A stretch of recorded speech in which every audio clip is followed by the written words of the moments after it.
ఆ చర్చ ఉందండి, ఆ చర్చ ఉంది. స్టేట్ గవర్నమెంట్ తరఫు నుంచి టీటీడీ వైపు నుంచి ఉన్న ఆర్గ్యుమెంట్స్ కొంచెం అంత ఎఫెక్టివ్ గా లేకపోవడం వల్ల వచ్చినాయని. ఎందుకంటే వాళ్ళు ఇంత సెన్సిటివ్ విషయం మీద డీప్ గా వెళ్తారు కదా, అడిగేవాడికి చెప్పేవాడు లోకు కదా. అవును, కరెక్ట్. అడిగేవాడు ఏదైనా అడగవచ్చు మీరు, అవును, చెప్పేవాడికి లోకు. కాబట్టి ప్రిపేర్ ఉండాలి. కొద్దిగా ఇల్ ప్రిపేర్డ్ అని నేను అనుకుంటున్నా. ఎందుకంటే వాళ్ళు అడిగిన ప్రశ్నలకి జవాబు లేదు. అది వెంటనే జవాబు ఉండుంటే అది తగ్గిపోదు. సో ఇద్దరు జడ్జెస్ మాట్లాడింది కొంచెం ఫ్యాక్చువల్ గా కూడా చెప్పారు.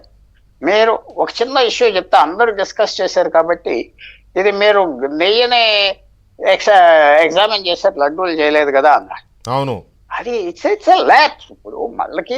ఇప్పుడు మీరు ఒక ల్యాబ్స్ చేస్తుంటే అది మీరు అనలైజ్ చేసుకుంటే బెటర్, నేను చెప్పే బదులు. ఎందుకంటే అది ఇంకా గవర్నమెంట్ తప్పులు చేస్తే దిద్దుకోవచ్చు. అది చెప్పం, మేము తప్పు చేయలేదంటే ప్రాబ్లం వస్తుంది. ఇప్పుడు 3వ తారీఖున సుప్రీంకోర్టుకి 3-4 ఆప్షన్స్ ఉన్నాయి. సిట్ మీద ఎలాగో కమెంట్ చేశారు కాబట్టి కంటిన్యూ అవ్వదని నేను భావిస్తున్నాను. ఒకటి, సిబిఐ కూడా పెడతారా లేకపోతే ఒక జడ్జిని పెడతారా, ఎవరిని పెడతారు చూడాలి. వాళ్ళు ఏదో రకంగా ఇంత ఘాటుగా మాట్లాడాక వీళ్ళు యాక్షన్ తీసుకుంటారు. కానీ లక్కీగా నేను చెప్తున్నా, స్ట్రక్చర్ అనేది చేయలేదు. స్ట్రక్చరు అంటే చర్యలు, కఠిన చర్యలు కనుక ఒక అనౌన్స్ చేస్తుంటే కాన్స్టిట్యూషన్ వైలేట్ చేశారంటే స్ట్రక్చర్ అయిపోతారు. స్ట్రక్చర్ అయిపోతే ప్రభుత్వం చాలా ఇబ్బంది. అది చెప్పలేదు. అది 3వ తారీఖు ఏమన్నా చెప్తారా అంటే అలాగ అనుకోవట్లేదు. 3వ తారీఖు పాజిటివ్గా ఇలా పెట్టండి, అలా పెట్టండి, ఇది సరి చేయండి అని చెప్తారు. ఎందుకంటే లేకపోతే నిన్నే కొద్దిగా చాలా సీరియస్గా చెప్పారు. ఆ లైన్ దాటలేదు. నేను చెప్పే ఇన్విజిబుల్ లైన్, కనపడం లైన్ దాటలేదు. జడ్జెస్ చెప్పవలసిందంతా చెప్పారు. సో అది మనం ఏ రకంగా అయినా 3వ తారీఖు వస్తే ఎంక్వైరీ పెడతారు. ఎంక్వైరీ తప్పకుండా నేను అనుకుంటున్నాను. మీ అబ్జర్వేషన్ ప్రకారం ఈ ఇష్యూలో కేంద్రం వైఖరి కానీ కేంద్రం వ్యూ ఎలా ఉందనుకుంటున్నారు? అయితే సాలిసిటర్ జనరల్ చాలా డిఫెండ్ చేశాడు. నేను చూశాను. సాలిసిటర్ జనరల్ కేంద్రం తరఫున మాట్లాడాడు. కానీ ఇది state government executive body, state government కదా, ఎగ్జిక్యూటివ్ యాక్షన్ స్టేట్ గవర్నమెంట్ కదా, సెంట్రల్ గవర్నమెంట్కి సంబంధం లేదు. పరంగా చెప్పాలంటే స్టేట్ గవర్నమెంట్ ఇష్యూ. కేంద్రంలో ఉన్నది, రాష్ట్రంలో ఉన్నది ఒకటే పార్టీ, ఒకటే ప్రభుత్వం కదా. అది కుదరదు. కేంద్రంలో వేరే ప్రభుత్వం ఉండేదా, అది భారత ప్రభుత్వం. ఇది స్టేట్ గవర్నమెంట్ తీసుకున్నది, ఎగ్జిక్యూటివ్ యాక్షన్ స్టేట్ గవర్నమెంట్ తీసుకున్నది.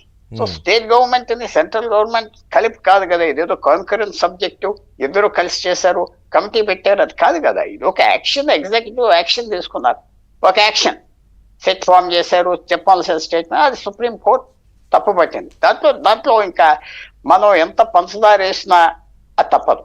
నేను మాత్రం స్ట్రాంగ్ గా అనుకుంటున్నా. అక్కడ మన మిత్రులు ఇప్పుడు వాళ్ళు ఇంకా నాకంటే ఎక్కువ తెలియచ్చు లోపల లోతులు అన్ని. అది లీగల్ గా ప్రిపరేషన్స్ బాగోలేదు ఒకటి.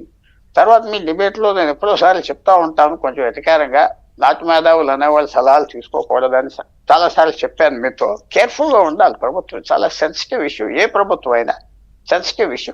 అది నరేంద్ర మోడీ ప్రభుత్వం కూడా కరెక్ట్ అడ్వైస్ తీసుకోకుండా చాలాసార్లు దెబ్బ తిన్నారు కదా. ఫామ్ లాస్ అనుకోండి, డిమానిటైజేషన్ అనుకోండి, చాలా కేర్ఫుల్గా తీసుకోవాలి.